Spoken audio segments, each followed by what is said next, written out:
Hi hello അസ്സാം വലൈക്കും welcome back to Fasees creations. അപ്പോൾ ഇന്ന് ഞാനിവിടെ ഇതുപോലുള്ള ചെറിയ കട്ട് പീസുകളൊക്കെ വെച്ചിട്ട് നല്ല യൂസ്ഫുൾ ആയിട്ടുള്ളൊരു ഐഡിയ കാണിച്ചു തരാം. അതിനുവേണ്ടി ഞാനിവിടെ ഒരു തുണി രണ്ടായിട്ട് മടക്കിയെടുത്തിട്ട് അത് 16 ഇഞ്ച് നീളവും വീതിയും അടയാളപ്പെടുത്തിയിട്ട് ഒന്ന് കട്ട് ചെയ്തെടുത്തിട്ടുണ്ട്. എന്നിട്ട് ഒരു 1/2 ഇഞ്ച് വിട്ടിട്ട് ഞാൻ ഇതുപോലെ ഒരു ലൈനിൽ വരച്ചു കൊടുത്തിട്ടുണ്ട്.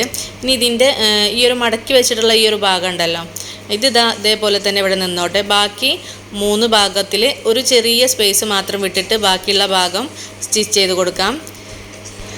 അങ്ങനെ ഞാനിതാ സ്റ്റിച്ച് ചെയ്ത് എടുത്തിട്ടുണ്ട് കേട്ടോ. ഡബിൾ സ്റ്റിച്ചാണ് കൊടുത്തിട്ടുള്ളത്. ഈ ഒരു ഗ്യാപ്പ് മാത്രം വിട്ടിട്ട് ബാക്കിയുള്ള ഭാഗം മുഴുവനും സ്റ്റിച്ച് ചെയ്ത് കൊടുത്തിട്ടുണ്ട്. ഇനി ഇതൊന്ന് മറിച്ചെടുക്കണം. എന്നിട്ട് ഈ ഒരു ഗ്യാപ്പിലൂടെ നമുക്ക് നമ്മൾ ആ കട്ട് പീസുകളെല്ലാം ഒന്ന് ഫില്ല് ചെയ്ത് കൊടുക്കണം. അപ്പോൾ ഞാൻ എൻ്റെ സ്റ്റിച്ചിങ് മെഷീനിൻ്റെ തൊട്ടടുത്തായിട്ട് ഒരു ബാസ്ക്കറ്റ് വെച്ചിട്ടുണ്ട് കേട്ടോ. അതിലേക്ക് വേസ്റ്റായിട്ട് വരുന്ന കട്ട് പീസുകളെല്ലാം ഇട്ട് വെക്കും. എന്നിട്ട് നമുക്ക് ഇതുപോലൊരു കുഷ്യൻ ഉണ്ടാക്കിയെടുക്കുകയാണ് ചെയ്യുന്നത്. അപ്പോൾ ഇത് മറിച്ചെടുത്തിട്ടുണ്ട്. നല്ല വശം പുറത്തേക്കാകുന്ന രീതിയിൽ മറിച്ചെടുത്തിട്ടുണ്ട്.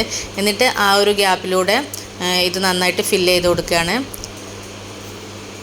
അപ്പോൾ എല്ലാം കൂടെ അങ്ങോട്ട് കുത്തി നിറച്ച് കൊടുക്കരുത് കേട്ടോ. കുറേശ്ശെ ആയിട്ട് ഇങ്ങനെ നിറച്ച് കൊടുക്കാം. വലിയ പീസൊക്കെ ആണെങ്കിൽ ഒന്നുകൂടെ ഒന്ന് കട്ട് ചെയ്തിട്ട് ചെറിയ പീസാക്കിയിട്ട് വെച്ച് കൊടുക്കാം. ചെറിയ പീസാകുമ്പോൾ നല്ലൊരു സോഫ്റ്റ് ആയിട്ട് കിട്ടും കുഷ്യന്. ഇതുപോലെ വേസ്റ്റ് മെറ്റീരിയൽസ് റീയൂസ് ചെയ്യുന്ന ഒരുപാട് വീഡിയോസ് നമ്മുടെ ചാനലിൽ ഇട്ടിട്ടുണ്ട് കേട്ടോ.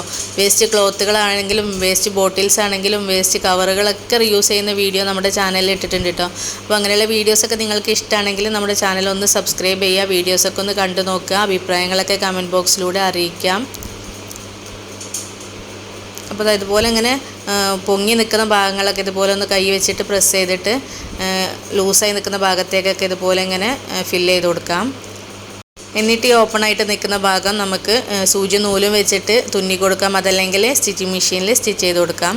പിന്നെ ഇതിലേക്ക് കട്ടിയുള്ളതൊന്നും ഫില്ല് ചെയ്ത് കൊടുക്കരുത് കേട്ടോ. ജീൻസ് പാൻറ്റ്, അതുപോലെ ജീൻസിൻ്റെ ട്രൗസറിൻ്റെ പീസസ് അതൊന്നും ഫില്ല് ചെയ്ത് കൊടുക്കരുത് കേട്ടോ. നല്ല സോഫ്റ്റ് ആയിട്ടുള്ള മെറ്റീരിയൽസ് മാത്രം ഫില്ല് ചെയ്ത് കൊടുക്കാം. ഇനി ഇതിൻ്റെ മുകളിൽ നല്ല കളർഫുള്ളായിട്ടുള്ളൊരു കവറും കൂടി സ്റ്റിച്ച് ചെയ്ത് കൊടുത്താൽ നല്ല ഭംഗിയുണ്ടാവും കാണാനായിട്ട്. അതുപോലെ 2 4 ഒക്കെ വെച്ചിട്ട് സോഫയിലൊക്കെ സെറ്റ് ചെയ്ത് വെക്കുകയാണെങ്കിൽ നല്ല ഭംഗിയുണ്ടാവും കേട്ടോ കാണാനായിട്ട്. അപ്പോൾ വീഡിയോ ഇഷ്ടമായിട്ടുണ്ടെങ്കിൽ ലൈക്ക് ചെയ്യുക, ഷെയർ ചെയ്യുക. സബ്സ്ക്രൈബ് ചെയ്യാത്തവരാണെങ്കിൽ സബ്സ്ക്രൈബ് ചെയ്യുക. അപ്പോൾ വീണ്ടും പുതിയൊരു വീഡിയോയുമായി വരുന്നത് വരേക്കും bye bye. Thanks for watching.